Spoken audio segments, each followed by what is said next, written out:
At the beginning of the 16th century, Torres Vedras Castle underwent the most ambitious improvements on record under the auspices of the King Manuel I.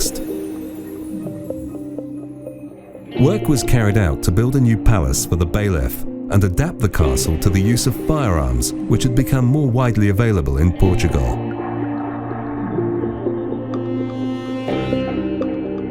Between 1519 and 1520, Don Manuel paid his foreman, Antão de Oliveira, the sum of 200,000 reals for various expenses.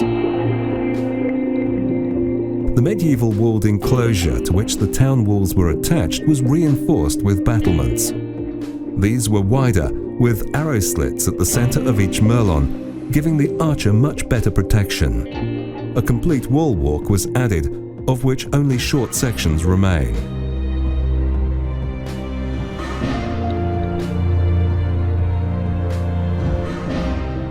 All that remains of the older medieval gateway are a few stones forming part of the arch on the western doorpost. This entrance was reinforced with a square barbican.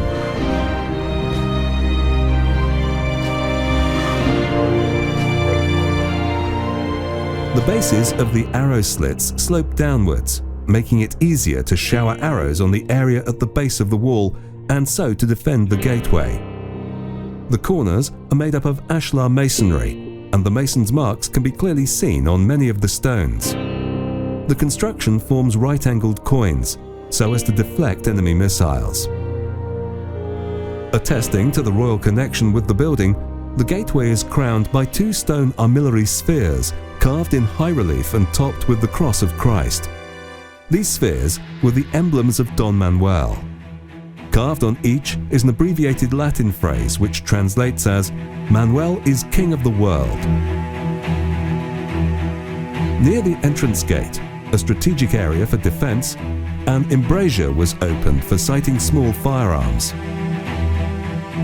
To allow the sniper to gauge the range and direction of the shot, there are two slits in the shape of a cross above the round opening for the barrel of the weapon. Turrets were added to the walls. Their circular structure is the most successful at resisting enemy missiles. These solid, protruding towers were sited at the abutments of the walls, with enough space between them to allow a shot to be fired from one to hit the base of the next tower, thus making the defense of each section of wall complete. A barbican was built along the weakest stretch of wall as a first defense and to form a barrier against enemy bombardment. Inside the walls, the old castle keep was replaced by a new bailiff's palace. Responsibility for its construction was given to Francisco Arruda, the builder of the Belém Tower. He was master of the king's works and one of the most accomplished military architects of his day. The footprint of the palace is identical to that of the Portuguese castle in Aguz, Morocco, which was built at the same time. This innovative design is typical of Renaissance military architecture. It had been sketched by Leonardo da Vinci in 1490 and was applied for the first time in Portugal, here in Torres Vedras. The originality of this castle palace rests in the fact that it has two towers positioned at opposite sides. These stand out in such a way as to permit a comprehensive defense of all four walls. 6 years later, Francisco Arruda would replicate this plan in the castle in Vila Viçosa.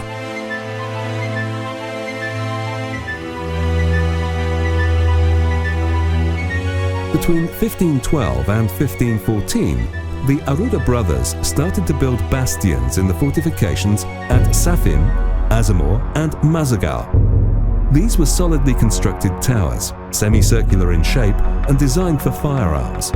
They were also known as bulwarks or artillery towers. Francisco Arruda built the first example of a telescopic tower in Torres Vedras, so called because each floor is marked by a projection on its outer wall. This technique was further developed in the construction of the castle at Evremonte in 1535. The two bastions were still in existence in 1604, but one of them fell into ruins later during the 17th century. The surviving tower lost its upper story in the 1755 earthquake, but retains its typically Arrudan configuration despite the 1957 reconstruction work which altered its shape.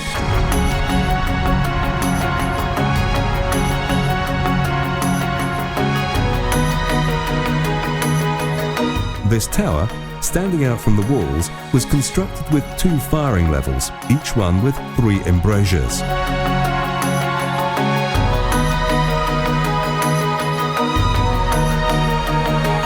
The interior, with its ribbed vault, is also typical of the Arrudas bastions. The palace was surrounded by a barbican attached at the bastions. The part which defended the main entrance is still discernible.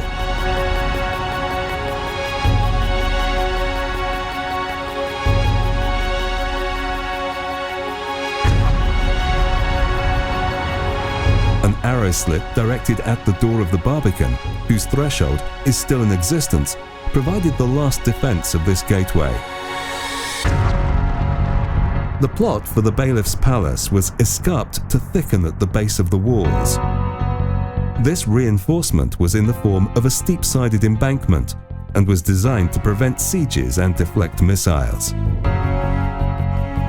This was used throughout the construction, extending to the bases of the towers and the barbican, and was further strengthened by an outer layer of stone, vestiges of which can be seen at the northeast corner. Military training of the small garrison was held in the castle ward, which could have been in the northern part of the bailey. This hypothesis is supported by the existence, to the east, of the ruins of a wall crossing the courtyard, broken by a large 15th century doorway whose threshold leads onto a stone floor.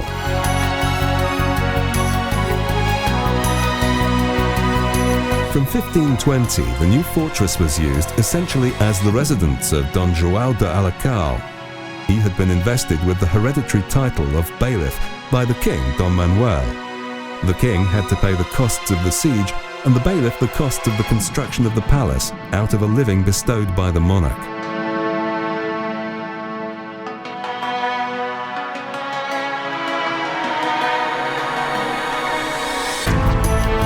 The building had 2 stories and was organized around a courtyard with a central well. The garrison offices and other service areas were housed on the ground floor. 2 carved stone staircases led to the upper floor, the bailiff's residence, with its fine rooms, of which the large alcove, conversation windows, still exist. As the castle's residential role established itself, so its military function declined to such an extent that by 1538, the prison had been moved to the town hall. And by 1604, there were neither weapons nor any of the accoutrements of war in the castle. The bailiff's palace was almost completely destroyed by the 1755 earthquake. Uninhabited and abandoned, the ruined castle experienced various changes of fortune and military actions. The symbol of Torres Vedras, it stands today as a monument charged with memories and stories waiting to be told.